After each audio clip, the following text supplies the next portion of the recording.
help in dealing with this. Yeah, so you were focused on the West Midlands. Is it possible to get a sense of what the situation is more widely across the country and how unusual these instances that you've managed to find are? Yeah, I think what we've seen there in the West Midlands isn't unusual. This is happening in pockets of places right across the country. There have been instances in Scotland, in Yorkshire, on the south coast, where buses have had to be diverted, they've been damaged, services have had to be suspended. It's particularly a problem around the autumn time, this time of year, bonfire night, Halloween, that's where there is a spike. The West Midlands were able to help us with the filming and share some of this footage, so that's why we focused on there. They were also able to show us what they're doing about it with that team that is trying to get back on the front foot. Not every area has that sort of team. They're going to get more of those officers in the West Midlands. Other areas have piloted similar teams to see if they work. There might be more of them rolled out in the future, but some areas are left pretty much uncovered, and especially when you think about a bus that might be going down a rural route or off down a council estate late at night with the driver just on their own. They don't have a lot of support always, and that's the kind of thing that is being discussed. The Department for Transport told us that it is rolling out more powers to give to teams like this and to try to get the police to do more like this, especially when it comes to buses. Big response from breakfast viewers this morning, including one email we've had in from Matthew, who was a bus driver in the Midlands and has now left, and he says he cannot go back to work in that industry. And like so many people, he's asking why. Why is it so bad? He reckons it's got 100 times worse since the pandemic.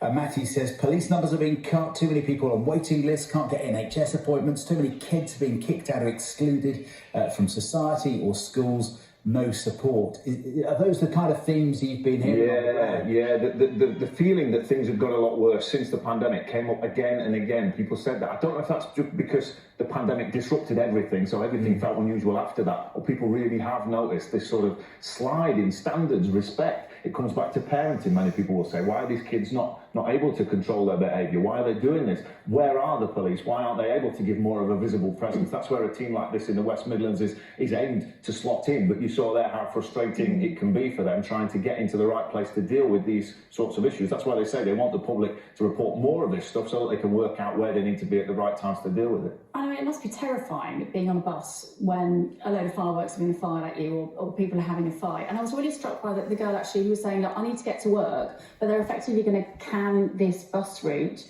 because of this problem. So it's affecting people's ability to go to work, to go to school. Yeah, disrupting their journey, and also if they then have to walk instead of getting the bus, they're potentially at greater risk because the kids could still be about causing problems in a different way. So there are all sorts of ways in which this has an impact. And of course, it's not just public transport. Antisocial behaviour is such a widespread issue that overflows onto the transport network. That's why it's such a big problem that's got to be tackled. Getting stats on this is really difficult, but we have seen in the British Transport Police figures from last year a real spike in antisocial behaviour. That's why it's such a priority for all the different organisations and agencies that are charged with dealing with this. But a really difficult time out, not just for passengers, but also for the drivers that are facing this, some of them on a daily basis. Dan, thank you for your work on this. Lots of people getting in touch.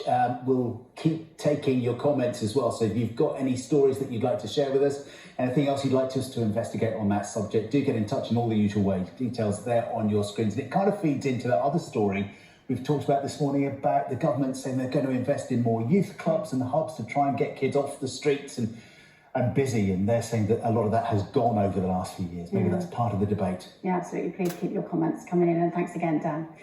Now,